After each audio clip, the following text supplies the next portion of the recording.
And the 2021 Game of the Year is It Takes Two.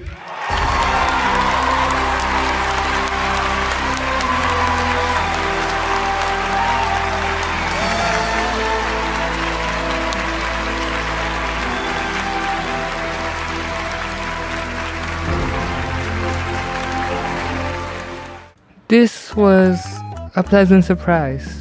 I honestly thought It Takes Two won Game of the Year because it was an underwhelming year for gaming for 2021. But after playing it, I absolutely understand why it won Game of the Year from the Game Award. Yes, I'm aware of the controversy over this award show, but nonetheless, after playing it with my sister, I can safely say without a doubt that this is an excellent game.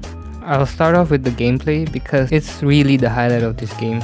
Every chapter switches things up so it doesn't get stale and it doesn't repeat. It's like so creative and parallels with the story's message or lesson they're trying to convey. And honestly, the mission design is smart but straightforward. What I mean is that it is consistent with whatever gameplay you are currently playing at. The puzzles and platforming is designed in a way that it's not too hard but satisfying enough when you solve it on your own. If you're used to simulation or sandbox games, I think this is the same vibe because you can solve most of the puzzles by just looking at what you have currently. We only got stuck in one level because it was too abstract and there was no clue given at all, and I had to watch a walkthrough, but other than that, most of it is pretty good. And this game really takes two to finish it because it's designed that way. It's such a breath of fresh air, especially in the 2020s, to have a game like this, especially with split screen co-op games being critically endangered. Maybe I haven't been playing enough co-op games, but the last co-op game I remember was Time Crisis on the PS3, and I was competing against my uncle for the highest score. And the second highlight for me is the world design.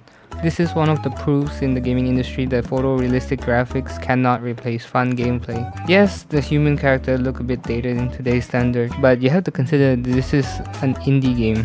But my gosh, the world design is so creative, it made me say, "That look good!" This is why my hot take is that art style is more important than realistic graphic, because art style will definitely outlast the realistic graphic. It will make the game look ageless. The game studio let the game designers and artists cook, man. Third thing I want to talk about is the stability of this game.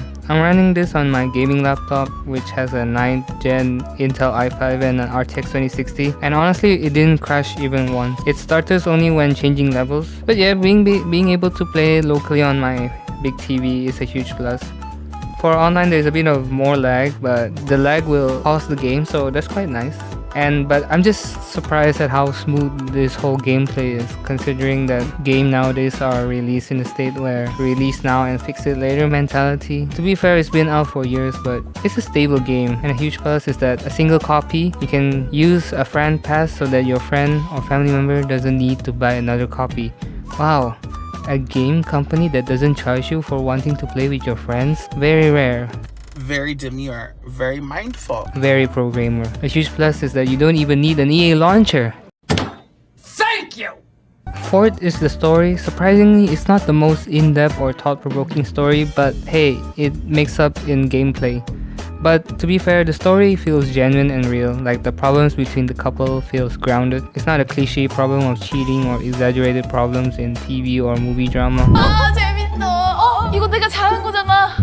사랑해. 사랑해 미찌 씨. 사랑한다고. 사랑한다니까? 진짜 너무 사랑해. I'm not saying those problems aren't real, but two people falling out of love is not overly dramatic, and learning that communication is key in a relationship. It also teaches that there needs to be effort into rekindling that passion you once had, because the honeymoon phase will pass and there will be hard times. Going through tough times will only strengthen the relationship. You can see that in the story that they are so out of touch with each other and even their own daughter. Family is supposed to be a support system for each other, not only for the breadwinner or the household wife, or especially the children. At least they made the level design actually align with the story. The main characters are forced to work with each other and remember the moments they once had, that it takes two to make a relationship work and not a one-way street. The game is not perfect by any means. I feel like there are some things that took me out of the experience. Some levels are too short and some are a bit too long. The distribution of the length between levels is a bit uneven, but I think it's a nitpick at this point for the amount of variation of gameplay we get. I felt that the ending is a bit abrupt and May's passion fell out of nowhere in the ending, and it's just there to rush to the conclusion. But then again, these are just small complaints to the numerous good things that I just said. In closing, this game is needed in the current gaming space. I made a mistake of rushing it off because I thought 2021 was an empty year for gaming, but I was clearly wrong. This game is excellent and can be enjoyed with anyone, I think. Siblings, couples, married couples, even friends. If you strip everything out of this game is a genuinely fun game. You just need to find someone to play it with. Thank you for watching. Please leave a like and subscribe and leave a comment on what you think about this game, because I'm pretty sure a lot of people already played it. And for the next video, yeah, I don't know yet.